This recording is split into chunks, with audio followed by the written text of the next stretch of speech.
Good morning. Hello. My name is Camille. I'm going to interview you for the World Trade Center Oral History Project. First, I want to thank you so much for taking the time to do this interview with me today. My pleasure. So, the purpose of this interview is to allow you to give your personal perspective and story of the World Trade Center disaster and your involvement with the rescue and recovery efforts that followed. By sharing your story, you will help us capture this historic event in a unique and personal way. We believe the oral histories we gather will be invaluable to educators, researchers, and the public. As we visit these memories, please be as detailed as possible when describing your experiences. You may use the names of the people you worked with, street names, share sensory information like smells, tastes, noises, things like that. We'd like to give a full picture of the environment around you. So we're trying to get this larger picture that only a human voice can give. And this is your opportunity to do so. So we will start by talking about your early life and then follow it by memories of 9/11 and the aftermath, and then discuss your life now. So I know that some of these memories may be difficult to talk about, so I really want to thank you for being willing to share your story. Sure. So can I have a starting time, please? 10:17. 10:17, okay. So to begin, can you please state and spell your first name? Rich, R-I-C-H. Thank you, Rich. Okay, so Rich, being that we just met today, I would like to get an idea of your early life. So if you want to talk about a little bit about your occupation, your family, maybe where you grew up, just to get a good sense of who you are. Sure. I grew up on Long Island, started in Queens, I guess like everyone else, moved out to Long Island. Moved to, after graduating, I went to school on Long Island Post, and then bounced around a little bit. I moved to Bayside, Queens, and Connecticut, and wound up actually living in the city for like the last 20 years or so. Where'd you go to school for? Uh, the college, business, just a basic business degree. Nice. Yeah. And what did you go into as an occupation? So I got a job in sales with a company called Pitney Bowes, and I was there for 25 years till Wow. I basically retired in 2015. Okay. Yeah. Wow. Wow. Tell me about your family a little growing up. So come from a very small family. Both my mother and father were both only children. Okay. So I never had any aunts, uncles, or cousins. Um, both my grandparents, grandfathers were dead before I was born. I did have a grandmother, my father, my mother, and I had one brother who passed away in 2015 at 57, very young. Yes. So, and I'm sorry. my father passed away when I was in high school. My mother passed away a couple of years before my brother. So it's just me basically Yeah. now. Yeah. Literally, I have no relatives. So the name Lindy, my last name, basically ends with me, my family's name.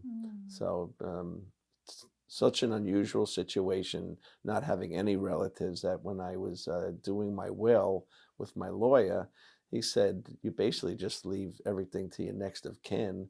And I said, I don't have any next of kin. And he said, well, wife, kids, aunts, uncles, cousins, nothing, brothers, sisters, no.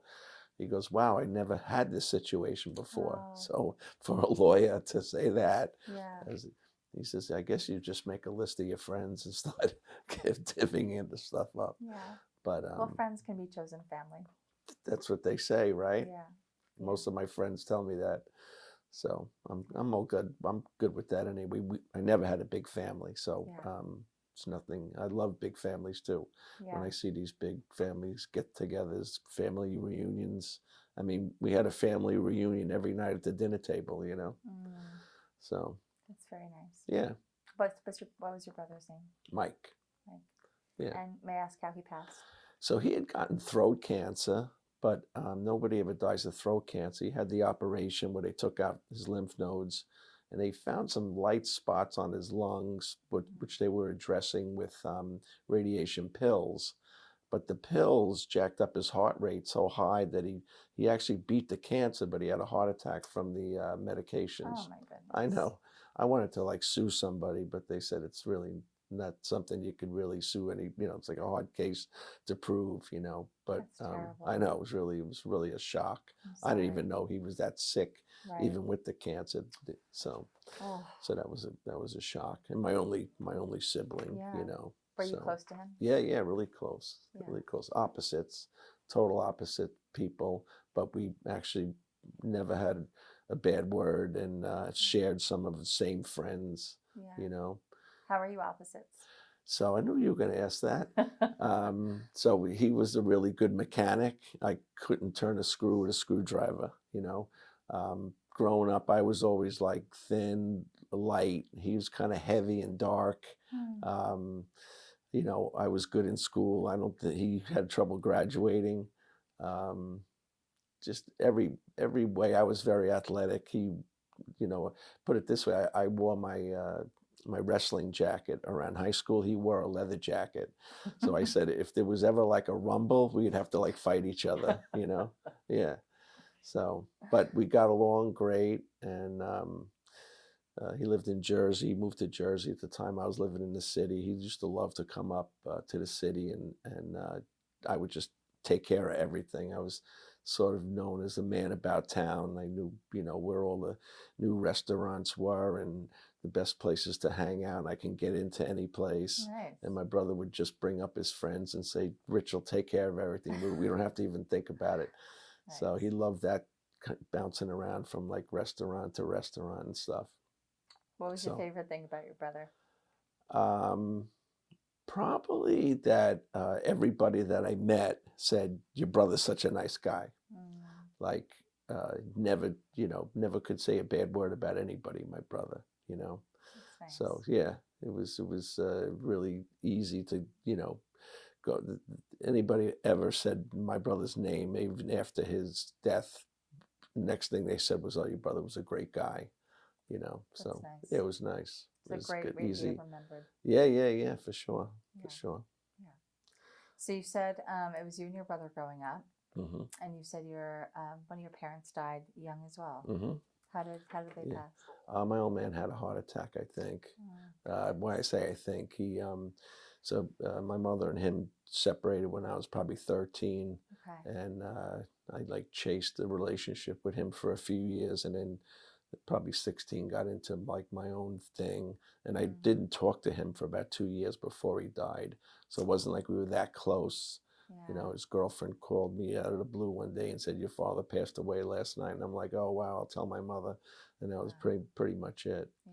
But he was a good father when he was around. Yeah. Very involved with my life. He just had his demons. Yeah. So Okay. yeah. So I must have been very hard to not be speaking to him at the time of his death. Yeah, it was okay. I mean, I dealt with it. Um, you know, he didn't like bring home a lot of money, Mm-hmm. so I grew up with very humble beginnings. Okay. It was struggle. Yeah. When we were a family, we had rented and we moved around a lot. Yeah. Like every year, we would move because I think my old man didn't pay the rent. And Mm, then we would just, get evicted basically or kicked out of a place and then move to another rental. And I remember them getting worse and worse. But mm, then finally, my mother was able to buy a house, and and she kept the roof over our heads miraculously. Me and my brother. I don't that, even know how she did it. that's amazing. Yeah, and I live in the house now that I grew up in. Wow, So that's it's like if nice. it wasn't for my mother, I wouldn't have a roof over my head. So Mm. she was pretty amazing. She was a survivor. How old were you when your mom bought the house? I think 11. Okay. Yeah, Yeah. yeah, 71. Okay. But the house was 22,500. Oh my gosh. Yeah, and she took 30 years to pay that mortgage off. Wow. And yeah, when she passed away, we inherited the house, me and my brother, Mm-hmm. and he wanted to sell the house right away. My brother was always chasing a dollar. He's never good with money. And I said, we're not going to sell the house, out from under my mother. So I wound up actually buying him out. I wasn't going to sell it because I thought it would be a good place for my brother to live eventually. But when I bought him out, he he wasn't, he had owed the IRS a bunch of money, and he was still married but separated because he said he couldn't afford a divorce. He was separated for 10 years or so. So I said, Mike, here's the money for the house. I think you should pay the IRS off. I think you should get divorced and clean the slate and start fresh. Thank God he didn't listen to me, because he wound up going through that money in about 9 months, living like the first time in his life without any financial pressures, and then he died. So, so it was Oh my all like gosh. crazy story, but Wow. yeah. Well, at least that the last months of his life, he kind of was relieved of that pressure. 100%. Yeah. Did whatever he wanted to do. Yeah. Bought a big Harley.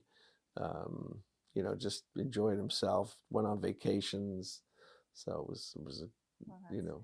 unforeseen, unfortunately. At the Yeah. time I was like, "What are you doing?" But it worked out. I'm glad he didn't listen to me. So It's funny how things work out. mhm, Wow.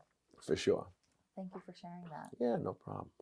So, talk to me about you were working in the city at the time of 9/11. You mentioned before, right? Yes. So, talk to me about your journey as a salesman and Sure. all of that. So I was working for a company called Pitney Bowes. I was there for 25 years. Probably middle of my career in 2000 when 9/11 happened. I was there probably 13. Yeah, I started in 87, so I was there about 13 years of a 25-year career. So I'm just about in the middle of my career. Our building, we could see the Twin Towers from our building. Do you want me to talk about that morning? Yeah, so let's talk. Get Yeah, into let's it. go right in there. So I remember coming into the office, and I used to get into the office about 8:30, and some people said, "You got to come in the back and see the Twin Towers on fire." And I said, "You got to be kidding me!" So I went to the back where you could see the building, and while we were watching the one building, and rumor had it that a small plane had tried to maybe go through the Twin Towers and messed up or something, not knowing the magnitude of it. And I heard a lot of people thought that probably was the case for the first explosion.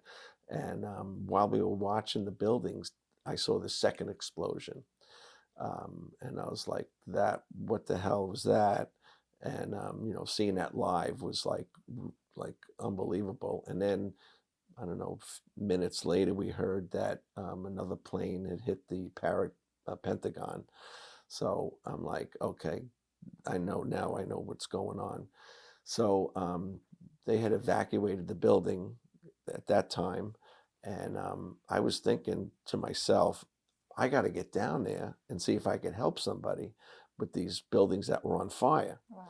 So I started running down towards the buildings as everybody was coming up. And I had heard a radio playing that one of the buildings had come down. And I was, I thought it came down on its side. Right. So I was thinking, oh my God, the devastation that must have happened. Yeah. I got to get down there and see if I could pull somebody out of a building or help somebody. And I got as far as Canal Street, and they stopped people from going any further. And I said to the cops or something, what can I help?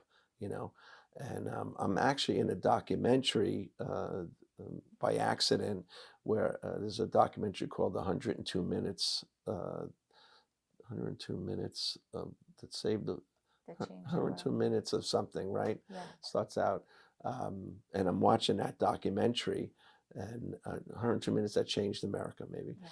And I'm staring at the TV like, that's me. Where I'm sure there's a lot of families of cops and firemen that look for their loved ones in those documentaries, because you see a lot of the guys going into the building, and I'm sure that's the last picture of those guys. Yeah. And so I see myself in this documentary, and clear as day, I'm like running like a salmon upstream as everyone's coming out. So when I got as far as I could, I said, "What can I do?" And someone said, "I think they're taking volunteers," and I can't remember if it was such a long time ago.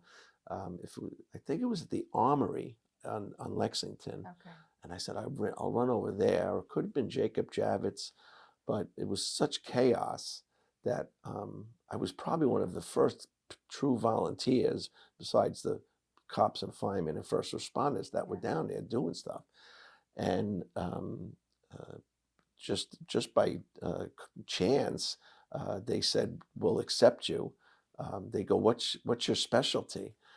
And I said, "Can I use this language I used on this video?" Yes. I said, "I could dig like a motherfucker."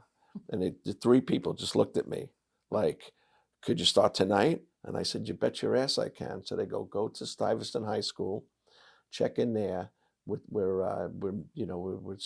That's the hub of where things have. They set up this place where people can meet or whatever. Okay. So I went down there at night. I checked in. They literally gave me a bucket and a shovel, and they said, "Go out there and see if you could find somebody," you know. Oh my And goodness. yeah, so I ran up on the pile, which, if you know, was 20 stories tall, probably. It was like a mountain. Yeah. And a bunch of cops and firemen are literally filling up these buckets. Um, you know, we're trying to take down Mount Everest with like a spoon. It didn't make any sense at all. But in our minds, I know in my mind, I was thinking that there are people trapped.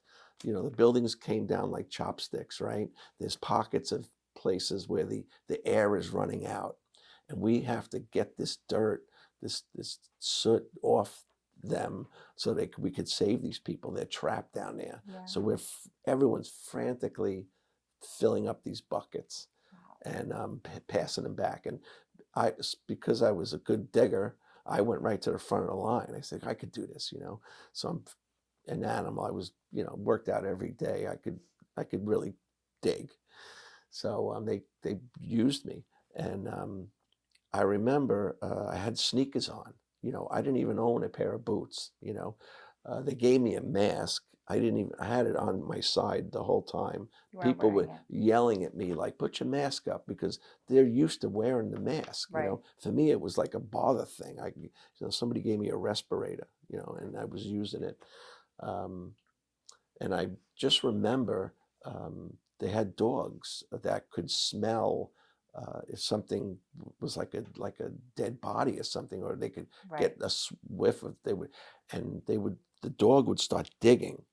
And I remember it got really eerily quiet, and the dog is digging, and I'm standing there next to these professionals who have been trained to do this, thinking to myself, "What the hell am I doing here?" Like, I don't want to see this. Like, I'm figuring they're going to be pulling out a head with like a half a torso, And I'm like, I've never seen anything like this before. I've never been trained what did I get myself into, Wow. But thank God, never seen anything like that. There were no body parts or arms and legs that people were saying what they were finding. I didn't see anything like that. So what were you finding when you were Nothing. digging? Nothing. Just digging dirt, getting it out of there. You would hit like metal and brick and debris, which was a curious thing because the building was full of phones, computers, paper, desks, everything. There was nothing like that. There was only dirt and grinded up soot that we were basically taking out of there. I didn't see a phone. I didn't see a computer, a keyboard, nothing. Like it would just came down and everything just grinded to granular, whatever that stuff was that we were digging, So, so I worked that night, and then So that this was September 11th? yeah, the night of. Wow. Yeah, I was so fortunate to be able to get in there because I had heard days later that skilled people, were coming from states away, Texas, these welders, and they were checking into the Javits Center, and they were saying, we're full, we unfortunately we can't use any more volunteers. Wow. And they had given me, can I show you what they gave me for my Sure. so I this was a thing to go around my neck. Okay. Just kind of hold it up. So yeah. like right here. And it turned out to be a very high level clearance where I could get into areas that the cops and firemen couldn't even get into. Wow. Somehow I got a hold of this pass that they gave me because of the chaos that was going on. Right. And I was offered thousands of dollars for this pass Oh my goodness. from people that wanted to volunteer, or loved ones that had died that wanted to get in there and find them. Yeah. The night or two, the first couple of nights, they were like, can you get me in there? My brother's in there. And I'm like, there's no way I'm giving this thing up, Wow. So but that was, it was a mistake that wound up being probably one of the greatest accomplishments of my life, that I consider, the probably the thing I'm most proud of.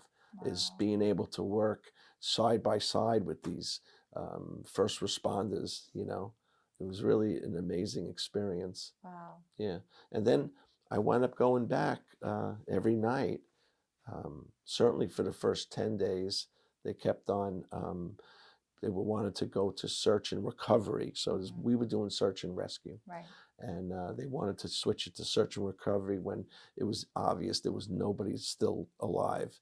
But the cops and firemen would not give up on their brothers that were basically, in there. Yeah. And they got 7 days out of it. And they got like 8, 9, 10 days.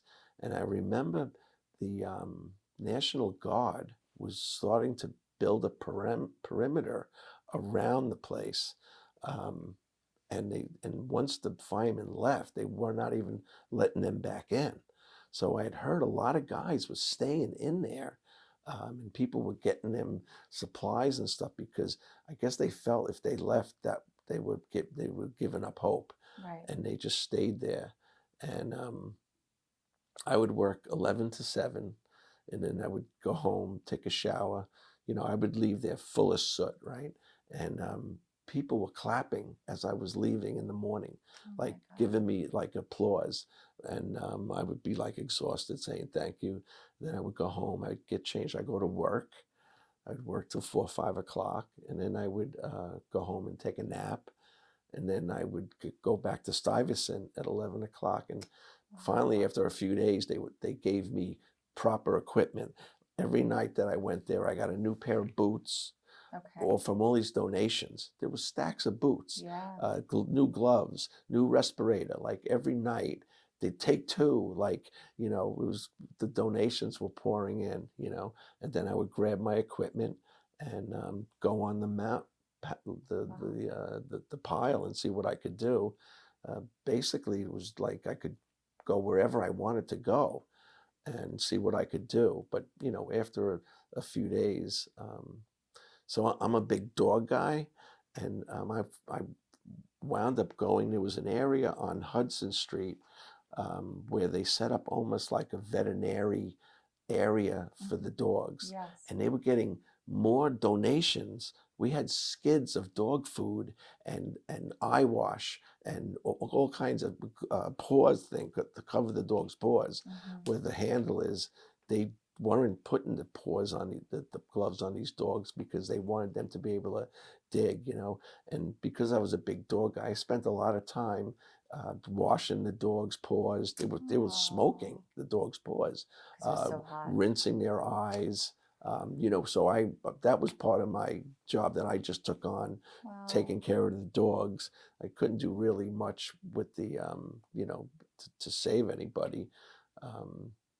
So many things that I remember just walking around and seeing. Would you mind me Yes, sharing please. some of the things? Absolutely. So things that I remember seeing a bicycle, okay, that was on a bike rack right between the Twin Towers Mhm. with these huge girders that were probably 30 or 40 feet into the ground when everything toppled down. Right. And the destruction was like overwhelming. Yet this one bicycle, I said, if you sat on that bike when that building came down, you wouldn't have been touched. Like Wow. it was like a. I said, this it's just some dust on a bicycle. Um, I Huh. remember being in around the loading dock, and I saw a Coca-Cola delivery truck, and there were 2 or 3 cases of soda pulled out, and the guy must have ran like he was in the middle of his delivery, and he pulled out a couple of cases from a stack of cases, and he took off, and the stuff was just sitting there like, you could imagine the franticness of what was going on. you Yeah. know that was very memorable. um, I think I saw a, a tire from a plane, like the landing gear tire. I saw this huge tire just laying up against like debris, and I said, I think that's the tire from a plane. Wow, that's And wild. and when I saw the planes going in, I saw stuff fly out the other side, and I thought to myself, that could have been the tire that Yeah. I actually saw. You know, well, maybe it was from something else. I don't know, but to me, it looked like it was a plane tire. Wow. And I remember about 5 days into the search and rescue, I was there 5 nights now. It started to rain, Mhm. and I found a little place that I could get shelter from the rain, just a little overhang. And I had my bucket and my shovel, and I put my bucket against the wall, and I sat there. It was probably about 3 o'clock in the morning. Mhm. And I just had fallen asleep, just like that, on my bucket. And I woke up. It was completely daylight, and I saw people walking past. It was 3 o'clock in the afternoon.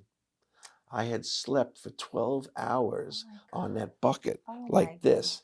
It was like that's how exhausted I guess I was, Yeah. and then I got up and I'm like, I guess I gotta go back to work or something now. But um, Oh it my was it was goodness. that was like the peak of it. Um, but yeah, but I after about 10 days, my pass didn't work anymore. Okay. But I still went down there, probably 2 or 3 nights a week, just to like see what I could do. I could sweep, I could walk around. I gave out food, um, just basic volunteering, Yeah. you know. But then they brought in the heavy artillery, the bulldozers, the cranes, Mhm. just to get everything out. It was obvious we were going to search and recovery. Right. I wasn't needed too much after that, Wow. but yeah, but I still went back probably a couple of months, just in the evenings. I just like missed the camaraderie and stuff, and Right. all the other volunteers. So many people were just volunteering their time. I remember I could come back into Stuyvesant High School and get a massage in the middle of the night. There were Yes. massage therapists giving up their time. It's so Um, wonderful. Right. I mean, you couldn't believe veterinary vets, I guess, were coming down for the Yeah. dogs. Just people bringing food. Yeah.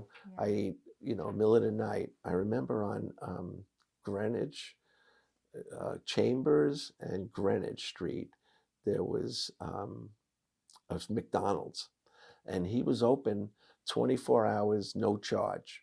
I could literally, Wow. I thought this was the greatest thing in the world. I could walk into McDonald's and say, I'll take a Big Mac and some French fries, and they would just give it to me. And I could go outside and find a chair or Yeah. something and eat. It's good some community support. Yeah, Yeah. but that was the real food came from people who were Yeah. coming down with sandwiches, cooked meals, and they could get just up to the fence. Mhm. And we know we could go to that spot and people would give you, I remember I needed Visine. People were handing me like a case. Here, Wow. I just need a bottle. 24 of them, you know, Wow. like, thank you. That's so nice, you know. That's And so the great. water, you know, the tons of water people were bringing down, That's nice. and just, yeah, what a community, like in that area, Tribeca and such, the Yeah. outpouring, and they probably came from all over the city, I'm sure. Right. And I was the fortunate one to be able to go in. That's amazing. Yeah. I mean, so Rich, so just to get my timeline straight, hmm so you were kind of on the pile for the first 10 days. Is that Yes. correct? hmm And then after the 10 days, you were, volunteering in like the different sections with Yes. the dogs and helping give out stuff and things like that. Yes. Okay. Yeah. And you were doing And I that. went straight for 10 days, Yeah. and then I probably went back 2 or 3 times a week. Wow. And it probably dropped off to like 2 days a week. And maybe in like, you know, by November or December, it was probably once a week. Because like I said, there wasn't anything for my skill set Right. to do. But definitely, I was in the thick of it from 1 second in, you know. I've just really, really, I feel so grateful and so fortunate to be able to have done that.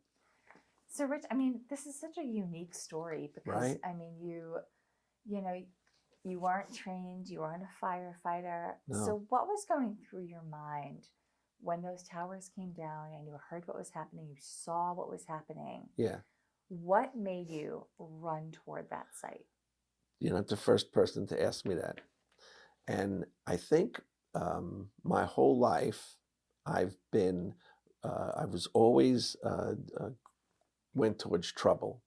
Like if I saw a car that was on fire on the side of the road, I would jump out and grab a fire extinguisher when most people would try to go around, you know. Or if I saw an accident with a car that was flipped over, I would run out, I would park and run out and see if I could pull the person out. I don't know, I've always been graduated towards trouble. If I see like a fight in a bar, I'm like third man in. I'm in there trying to break it up, you know, when most people would be like, I'm not going near these 2 guys, you know. And it's just, it's just that part I actually like doing. Third man in is really good. You can get some shots in because they're not fighting you, you know. So, but that's just been my nature. Wow. And this obviously was, you know, going towards trouble and on steroids, right? Couldn't get more trouble than that. For sure. And but right place, right time. I finally did something right in my life, and I was accepted to just by accident. I was able to do what I could do. Given that pass and Yeah. and you jumped right in. Yeah. Wow. Yeah. So when you were digging and surrounded, working side by side with these first responders, Yeah. how were you feeling? What was going through your mind? Respect for them, the anguish that was on their faces because they, you know, had brothers and sisters that were in that building that came down, and just seeing their despair in their face. You know, I was fortunate enough not to know anyone in the building. These guys knew tens of, hundreds of people that were trapped, that had died down in there. And you know, just to see that and what they were going through, you know, it was amazing. About 6 months after 9/11, I was going to a funeral for one of the guys that had died, and I'm like, it was like a wake, you know what it was? Their obituary came out in the Times like 6 months later. And I said, why did it take 6 months? And they go, they only have a certain amount of room for obituaries in the Times. And it took that long to get to, every day they posted X amount. And it took 6 months, all those people that died, to get an obituary. I'm like, wow, puts it totally into perspective, you know? That never really occurred to me. Right? Yeah. And it probably went on for 6 more months. Oh my goodness. Right? Just something.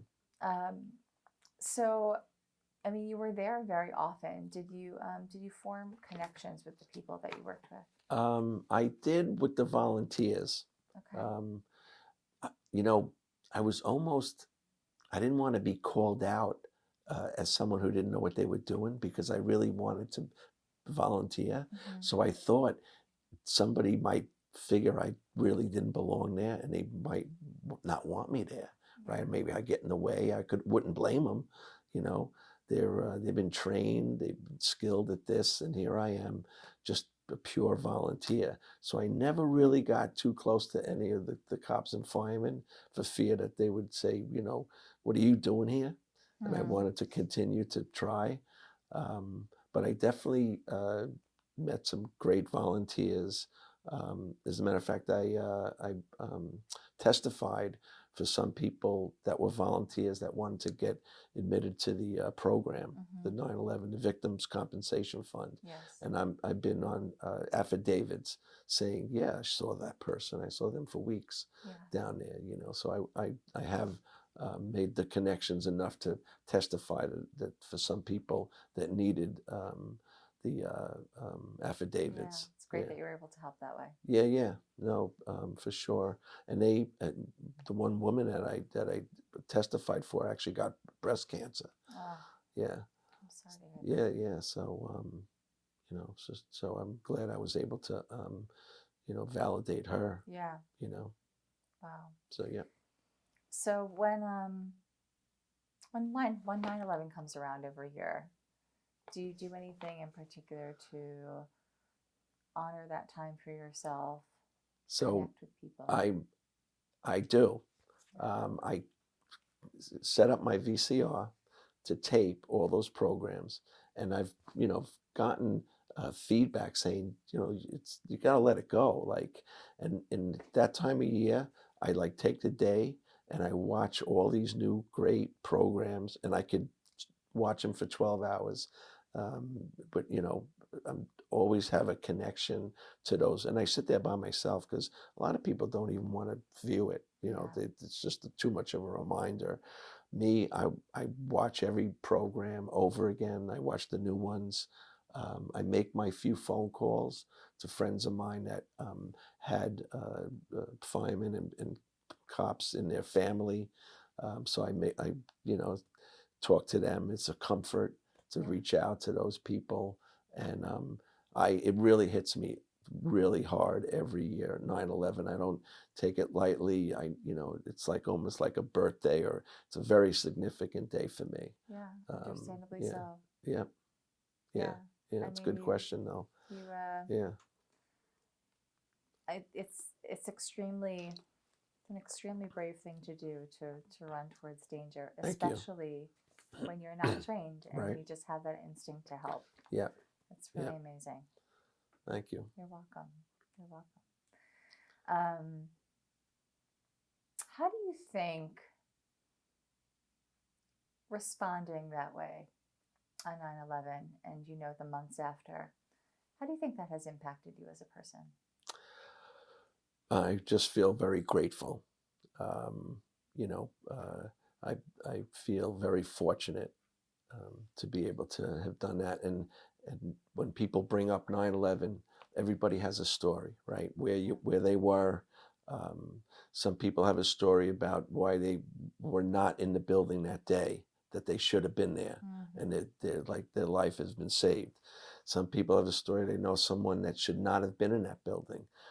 They covered for a coworker. They you know, they got an early train, whatever, you know, they shouldn't have been there, but unfortunately they were. So I always I'm quiet when those stories come on, because I know my story is so unique that I could be a real authority figure. I was there from day, you know, from the first second. Yeah. And when people, you know, chit chat about their little story, you know, and then I get my chance to share, and the reactions and the what people say, you know, they're in awe basically of, you know, that I was able to get right in there when other people are just, you know, on the surface, Right. basically. So, yeah. Wow. It's really something. Yeah, it How, really, it was, it was. how did your family feel about you responding? So, if you remember that day, communication with cell phones was like out. Right. But so I had my mother on Long Island and I had my brother in Jersey. I couldn't talk to my brother, but my brother could talk to my mother, and my mother and I could talk to my mother. So my brother, I couldn't get in touch with my brother, but my mother could tell my brother that I was okay. So I was communicating with my mother, Okay. but and she could communicate with my brother. So I didn't tell them that, you know, I went running down there. My mother would probably, you know, she would be like, "Are you crazy?" But I was when I was able to talk to my brother, you know, he found out I was all right because I was in those buildings a lot Yeah. through my Really? work, Okay. sales, yeah, I had accounts in those buildings. Okay. Um, as a matter of fact, backtracking to the first morning, there was a gentleman in our lobby who was a service tech. He Mhm. was in the building at like 7 or 8 o'clock in the morning and servicing some of our equipment. I sold office equipment.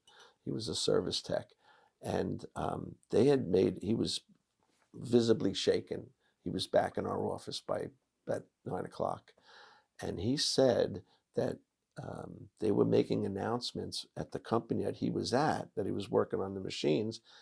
Uh, don't leave. There's debris falling out of the building, Oh my God. and we recommend that you don't go outside or else you're going to get hit with stuff. So he said to them, those people, I'm leaving. You know, I don't work for you. You can't tell me to stay. I'm out of here. And he got in the subway, and by the time he came up, he had heard that the buildings came down. And he basically just fell to his knees, like, thank God that he had the sense to leave. Yeah. But my God, those people that stayed, that weren't allowed to leave, you know, perished.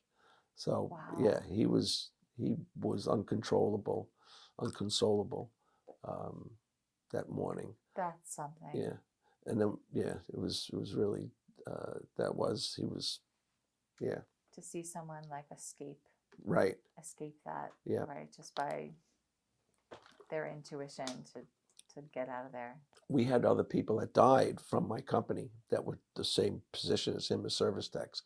I had heard that Pitney Bowes, we had 4 people that died in the building, but that was in like the top 5 of companies that the number of people that had died.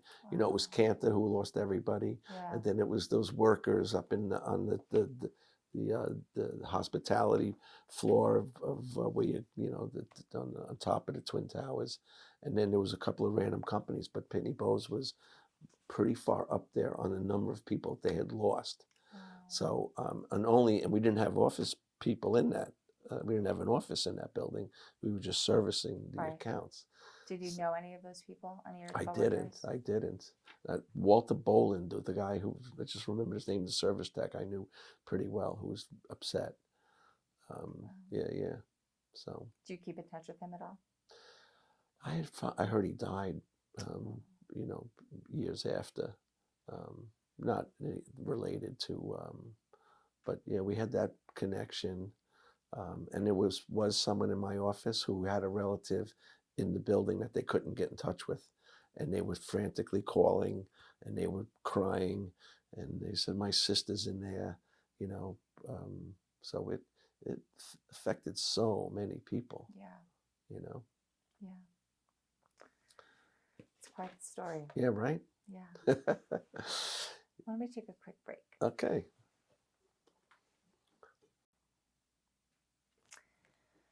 So, Rich, before you mentioned that, you know, when I asked how this impacted your life, you said you were very grateful.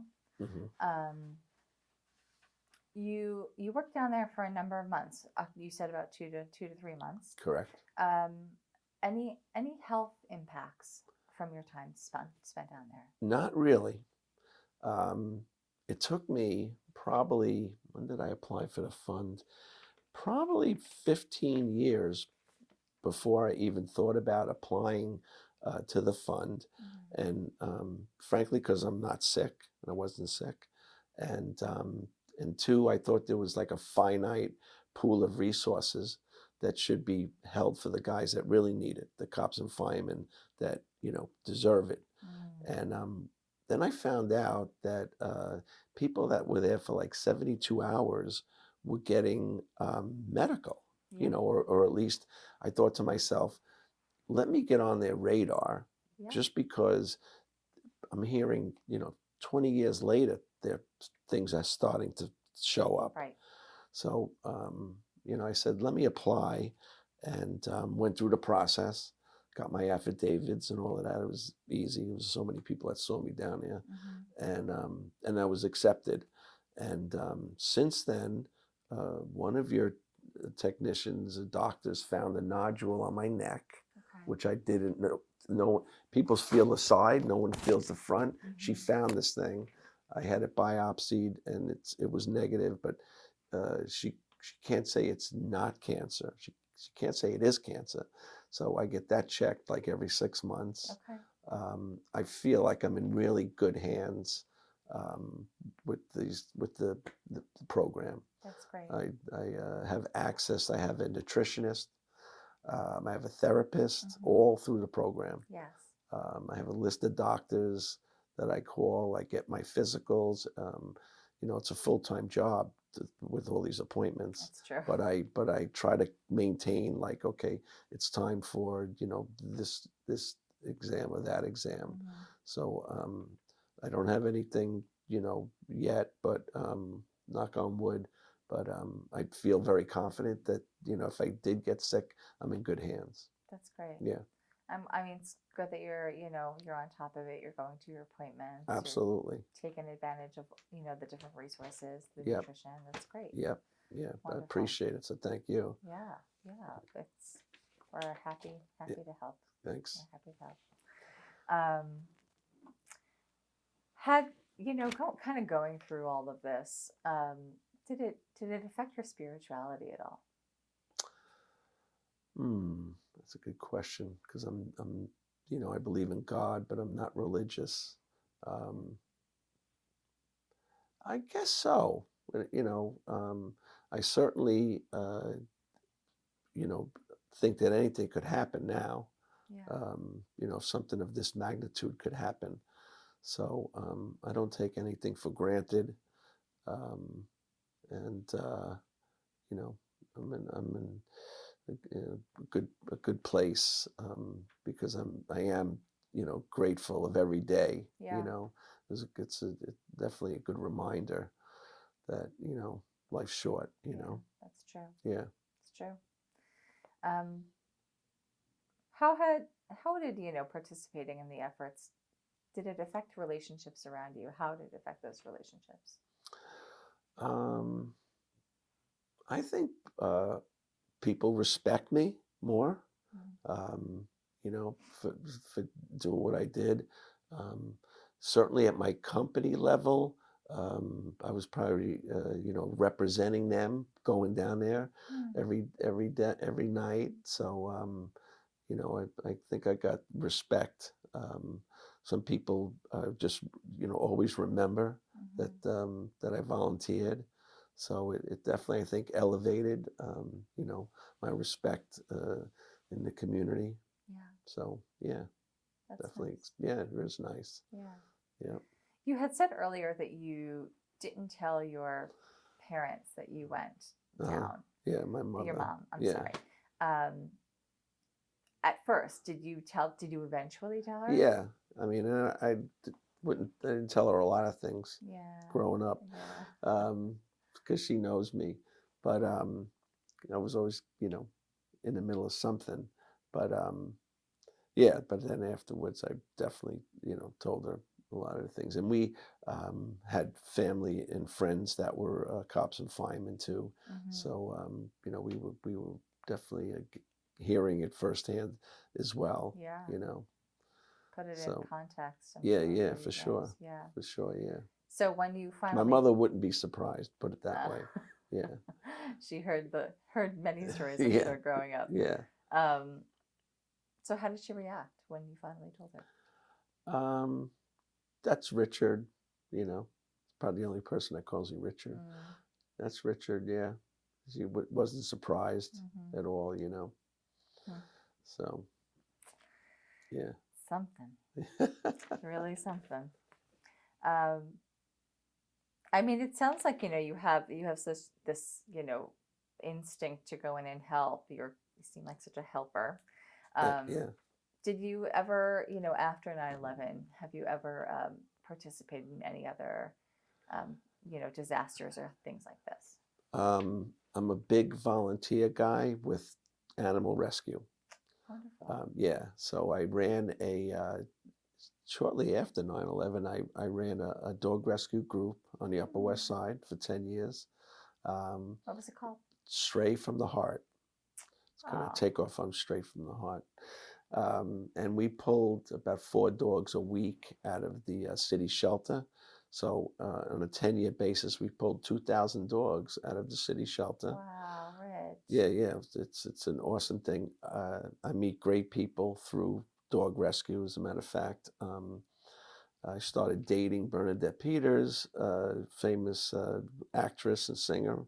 Uh, Um, you dated Bernadette Peters? yeah, so I had met her. I That's thought when there was an extension to that sentence. yeah, I met her through animal rescue.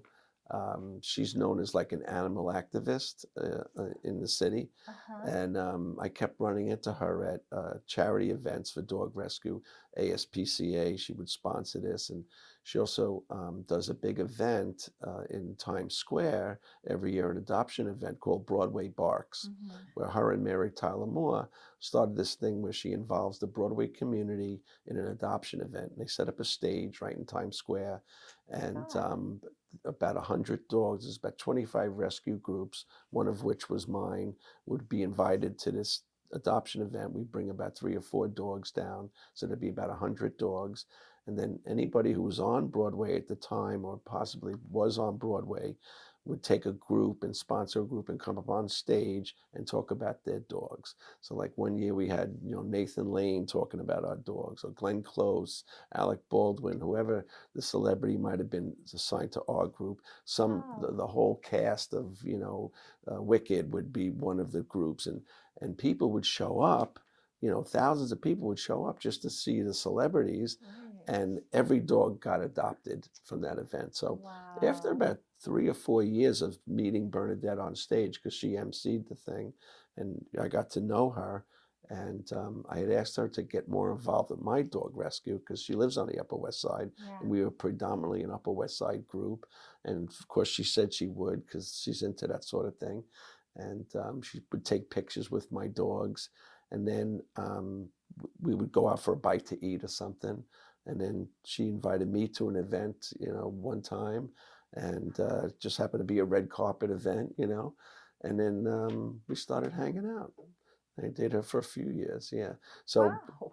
full circle, the dog rescue thing is, I meet obviously great people through Wow. it. Presently, since I'm moved out of the city, I volunteer for an organization called Paws of War. Yeah. We're matching up rescue dogs with veterans.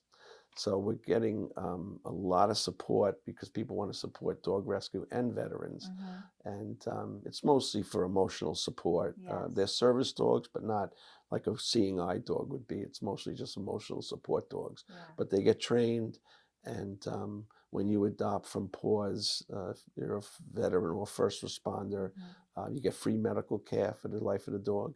And we have a pantry of dog food, cat Yeah. food. You can come and get free dog and cat food. So now I'm volunteering with them. That's So great. yeah, it's great. Yeah, it's a Yeah, great organization. yeah, thank you. Yeah, good for Yeah, you. yeah, So you're very involved with the community. big time Yeah. volunteer guy, and I got that from my mother. She Yeah. was a big volunteer person.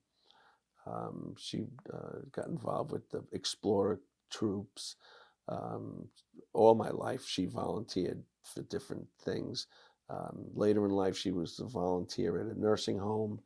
So she was always, I always saw someone volunteering, Yeah. and then so I just followed really suit with her.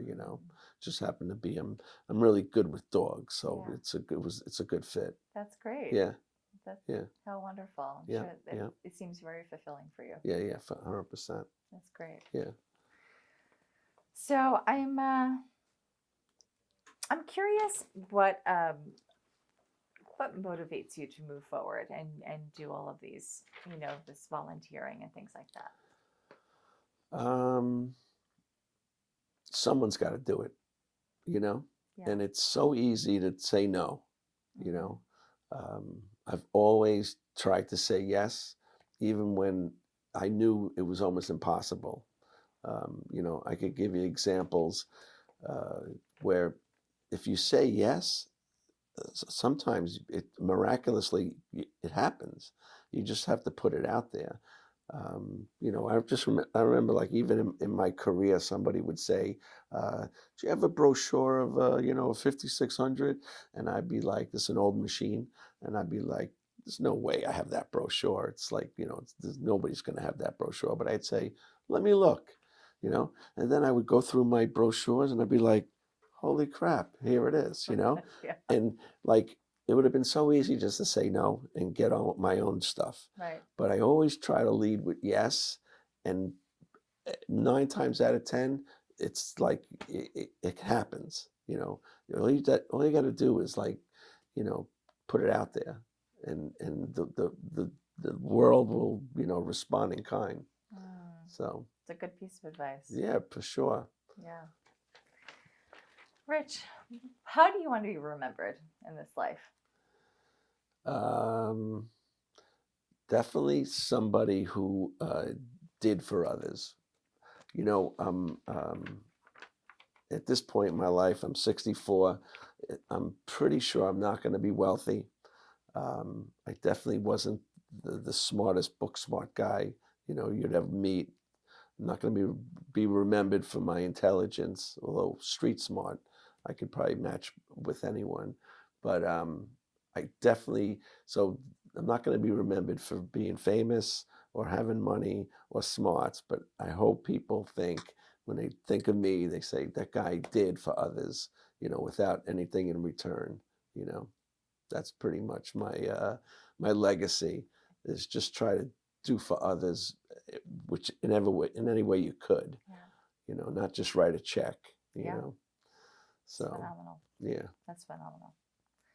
Um, it sounds like, working with animals and doing this volunteering brings you a lot of fulfillment and joy. Are Yes. there other things in this life that bring you joy that you'd like to talk about? Um, sure. I mean, cultivating friendships. Yeah. Always been there. I do have an extended family now. Um, I date a woman who has grandkids, that she got custody of her grandkids. Oh. So they call me grandpa. And so now I have a family of, I never got married. I don't know if I mentioned that. And I never had my own kids, but now I'm a grandpa. So that's fulfilling. How wonderful. Yeah, it's it's nice. I mentioned large families earlier. I dated a woman that was one of 8, uh, in my 30s, and she had a 12-year-old, that we bought a house together, and I basically helped raise the 12-year-old till I was there about 10 years. Wow. So I have that extended family. So yeah, and then all her brothers and sisters, they'll call me uncle. So That's nice. yeah. So even though they're not, I don't have blood relatives, I feel very fortunate that I got plenty of other people that call me family. You So created your own family. yeah, 100%, That's 100%. a great Yep. thing. Yep. Thank That's you. great. Has this interview captured everything you wanted to talk about today? Absolutely.